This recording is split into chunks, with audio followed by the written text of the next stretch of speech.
السلام علیکم. ابرار رشید ایک مرتبہ پھر آپ کی خدمت میں حاضر ہے، اور اس وقت میرے پاس جو خبریں ہیں، بلکہ آپ یہ کہہ لیں کہ یہ خبروں کا مجموعہ ہے، وہ ہے یو اے ای کی 5 ریاستوں نے کچھ ایسے قوانین وضع کیے ہیں تاکہ کووڈ 19 کی جو وبا ہے اس پر قابو پانے میں کوئی تاخیر نہ ہو جائے، بلکہ جلد قابو پایا جائے.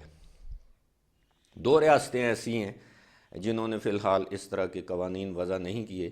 البتہ امید ہے وہ ریاستیں بھی دیگر ریاستوں کی طرح ان پابندیوں کا اطلاق جلد ہی کر دیں گی. جن ریاستوں نے یہ قوانین وضع کیے ہیں میں ان کے نام بتائے دیتا ہوں. ان میں راس الخیمہ ہے، شارجہ ہے، ابوظہبی ہے، دبئی ہے، عجمان ہے. عام طور پر دیکھا یہ گیا تھا کہ 6 ریاستیں کوئی قانون وضع کر دیتی تھی، پابندیاں لگا دیتی تھی، لیکن دبئی کی ریاست ان قوانین کو امپلیمنٹ نہیں کرتی تھی، جس سے احساس یہ ہوتا تھا کہ شاید دبئی میں کوئی الگ قانون ہے یا دبئی کوئی الگ ریاست ہے. اس میں کوئی شک نہیں، وہاں کی تمام ریاستوں کے الگ قانون ہیں، قوانین ہیں. لیکن اس مرتبہ دبئی نے پہل کرتے ہوئے سب سے پہلے ہوٹلوں کے اندر، جتنے بھی ہوٹلوں کے اندر یا مختلف جگہوں پر قائم جو بار تھے، جو شراب خانے تھے، ان کو بند کر دیا گیا. خاص طور پر وہ بار اور شراب خانے جہاں پر خوراک یا فوڈ سرو نہیں کی جاتی تھی. اس کے علاوہ مالز کو 70% کیپیسٹی پر کام کرنے پر پابند بنایا گیا. اسی طرح شاپنگ سینٹرز کو، یعنی صرف 70% کیپیسٹی پر وہ کام کر سکتے تھے. انڈور ایونٹس کی صورت میں 50% کیپیسٹی پر کام کرنے کی ہدایت دی گئی، اور تمام جو کھانے پینے کی جگہیں ہیں، یعنی کیفے، ریسٹورنٹ وغیرہ، ان کو رات 1 بجے تک بند کرنے کی ہدایات جاری کی گئیں. اسی طرح عجمان میں رات 12 بجے تک سب کچھ بند کرنے کی ہدایات جاری کر دی گئیں. ریسٹورنٹ میں 50%، شادی ہال میں 50%، اور کیپیسٹی یعنی جو کل کیپیسٹی اگر 100 افراد کی ہے تو 50% کی اجازت دی گئی. جبکہ عجمان میں تمام سرکاری اور نیم سرکاری ملازمین کو پابند بنایا گیا کہ وہ 1 ہفتے کے اندر یا 1 ہفتے کے بعد PCR ٹیسٹ ضرور کروائیں. اب آتے ہیں راس الخیمہ کی جانب. راس الخیمہ میں سینما گھر جو ہیں اور دیگر تقریبات جو ہیں ان پر 50%، یعنی اگر ایک سینما گھر میں 100 افراد کے بیٹھنے کی جگہ ہے تو اس کو 50% کر دیا گیا. شاپنگ سینٹرز اور شاپنگ مالز کو 60% کر دیا گیا. شادی وغیرہ اگر آپ کرنا چاہتے ہیں یا کروانا چاہتے ہیں تو اس کے مہمانوں کی تعداد 10 کر دی گئی. تدفین، اگر کوئی مر جائے، کسی کی فوتگی ہو جائے تو اس تدفین کے سلسلے میں لوگوں کی تعداد جو ہے وہ 20 کر دی گئی. جو پرائیویٹ بیچز ہیں ہوٹلوں کے، یعنی ساحل سمندر پر جو ہوٹل قائم ہیں، جو ان کے جو بیچز ہیں، وہاں پر جو لوگوں کی تعداد ہے وہ 70% کر دی گئی. پبلک ٹرانسپورٹ اور ساحل سمندر پر پرائیویٹ جو ٹرانسپورٹ چلتی ہے اس کو کم کر کے 50% کر دیا گیا. اب شارجہ میں تمام سرکاری اور بعض معاملات میں نجی سیکٹر کے جو سٹاف ہے، جو کام کرنے والے ملازمین ہیں، ان کو پابند بنایا گیا کہ وہ 7 دن کے بعد PCR ٹیسٹ کروائیں. یہ لازمی قرار دے دیا گیا، اور وہ PCR ٹیسٹ جو ہے وہ نیگیٹو ہونا چاہیے. اور بہت سے معاملات میں اب جو امپلائر ہیں ان کے بجائے اب امپلائیز کو ٹیسٹ کروانا پڑے گا. یہ ایک لحاظ سے میں پہلے بھی کہہ چکا ہوں کہ بالواسطہ طور پر لوگوں کو مجبور کرنا ہے کہ وہ کووڈ 19 کی ویکسین لگوائیں، تاکہ ان کو ہر ہفتے 100-150 درہم ٹیسٹ پر لگانے سے جو ہے وہ ان کی بچت ہو جائے. اور اگر وہ ایسا نہیں کریں گے تو ظاہر ہے مہینے کے 600 درہم ان کو صرف ٹیسٹ کی مد میں دینے پڑیں گے، اور اگر وہ ویکسین لگوا لیں گے تو پھر ان کی جان ٹیسٹ کے زمرے میں دی جانے والی فیسوں سے بچ جائے گی. شارجہ میں شاپنگ مالز کی شرح جو ہے وہ 60% کر دی گئی، 60. سینما 50% کر دی گئی. شادی میں 10 افراد کو آنے کی اجازت ہے.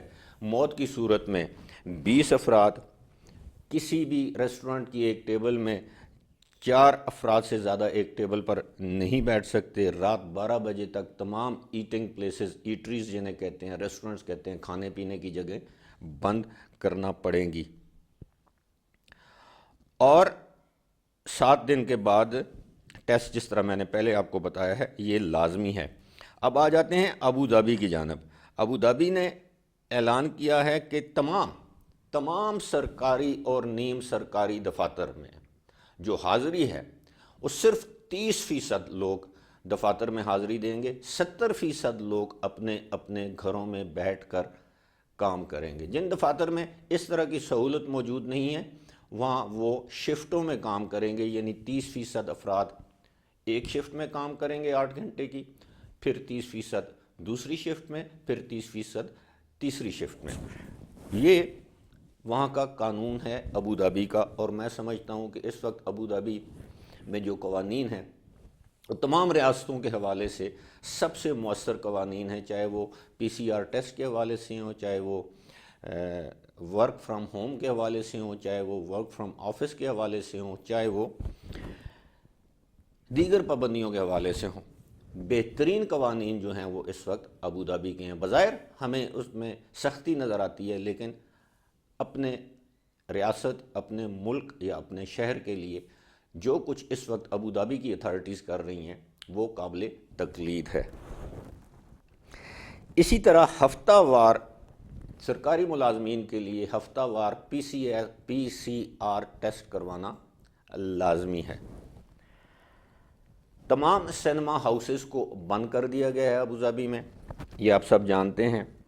اور جو مالز ہیں، شاپنگ مال یا شاپنگ سینٹرز، وہاں پر 40% گنجائش کے ساتھ ان کو آپریٹ کرنے کی اجازت دی گئی ہے۔ مثال کے طور پر اگر کسی مال میں 100 افراد جا سکتے ہیں تو اب وہاں پر 40 افراد جانے کی اجازت ہوگی۔ آپ کو پتہ ہے یہ کیلکولیٹ کس طرح کرتے ہیں؟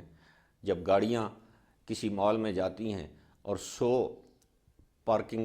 کسی پارکنگ لاٹ میں 100 گاڑیاں کھڑی ہو سکتی ہیں، تو جب وہاں پر 40 گاڑیاں پہنچ چکی ہوتی ہیں تو باقی 60 گاڑیوں کو روک دیا جاتا ہے جب تک کہ اگلی جگہ خالی نہ ہو۔ اسی طرح مال کی انٹرنس پر بھی سکینرز لگے ہوتے ہیں جہاں پر لوگوں کو کاؤنٹ کیا جاتا ہے، اور ایک خاص تعداد سے جب لوگوں کی تعداد ایک خاص تعداد سے بڑھ جاتی ہے تو پھر ان کو مال میں داخلے سے روک لیا جاتا ہے۔ جو سماجی فاصلے اور ماسک کے قوانین ہیں وہ اپنی جگہ موجود ہیں۔ اب ٹیکسی میں 45% گنجائش۔ اب میں اس کو کیسے کیلکولیٹ کروں کہ 45% سے مراد یہ ہے کہ اگر 4 افراد ٹیکسی میں بیٹھ سکتے ہیں تو شاید اب یا 5 افراد بیٹھ سکتے ہیں تو اب 2 افراد کے بیٹھنے کی گنجائش ہوگی۔ اگر 3 افراد بیٹھ سکتے ہیں تو اس میں 2 یا 1 شخص کے بیٹھنے کی گنجائش ہوگی۔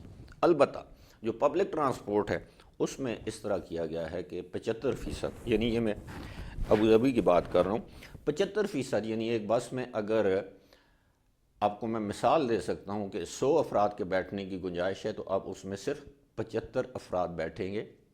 بس، میٹرو، جو بھی پبلک ٹرانسپورٹ ہے، ٹرام ہے، اس میں صرف 75% لوگوں کے بیٹھنے کی گنجائش ہوگی۔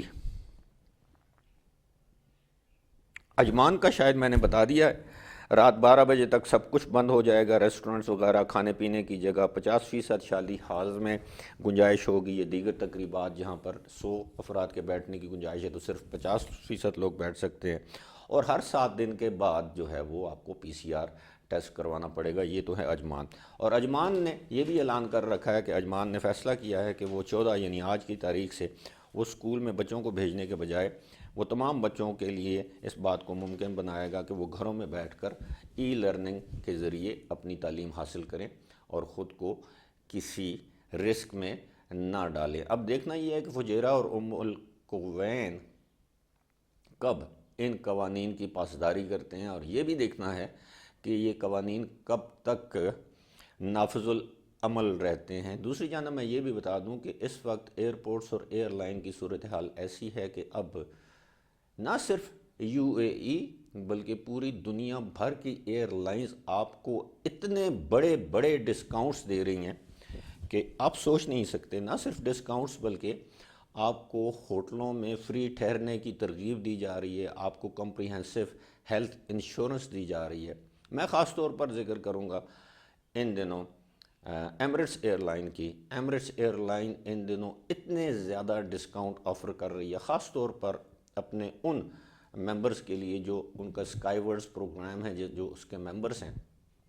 آئے روز ان کو وہ آفرز دیتی ہیں اور ساتھ میں یہ بھی کہتی ہیں کہ آپ فلاں طریق سے اگر آپ ٹکٹ خرید لیں گے تو آپ کو ٹکٹ ایکسپائر نہیں ہوگا, کسی وجہ سے اگر آپ ٹریول نہیں کر سکتے وہ تو ٹکٹ آپ کا 24 ماہ تک ویلڈ رہے گا. جس طرح گزشتہ روز میں نے ریفنڈ کے سلسلے میں جو ویڈیو کی تھی اس میں نے آپ کو بتایا تھا. تو اگر آپ کا ارادہ ہے آئندہ 24 مہینوں کے اندر کسی بھی ملک میں ٹریول کرنے کا, تو آپ یقین کیجئے ایمریٹس کی جو آفرز ہیں ان کو اویل کریں. صرف ایمریٹس ہی نہیں, فلائی دبئی کی بھی ہیں, اتحاد کی بھی ہیں, لیکن ایمریٹس کی آفرز میں سمجھتا ہوں کہ زیادہ پرکشش ہیں. آپ اگر اگلے 24 ماہ کے دوران یعنی اگلے 2 سال کے دوران آپ کسی بھی ملک میں سفر کرنے کا ارادہ رکھتے ہیں تو یہ بہترین وقت ہے کہ آپ اس وقت ٹکٹ حاصل کر لیں. اور جس دن اگر آپ نے جانا ہو, اگر آپ کا دل نہیں چاہ رہا یا وہاں پر حالات ایسے ہیں کووڈ-19 کی وجہ سے یا کسی بھی وجہ سے اگر آپ نہیں جا سکتے, آپ اس ٹکٹ کو اوپن کروا لیں اگلے 24 مہینوں کے لیے. آپ یقین کریں آپ کو اس سے بہت زیادہ مالی فائدہ ہوگا. فی الحال اسی کے ساتھ مجھے دیجیے اجازت. خدا حافظ.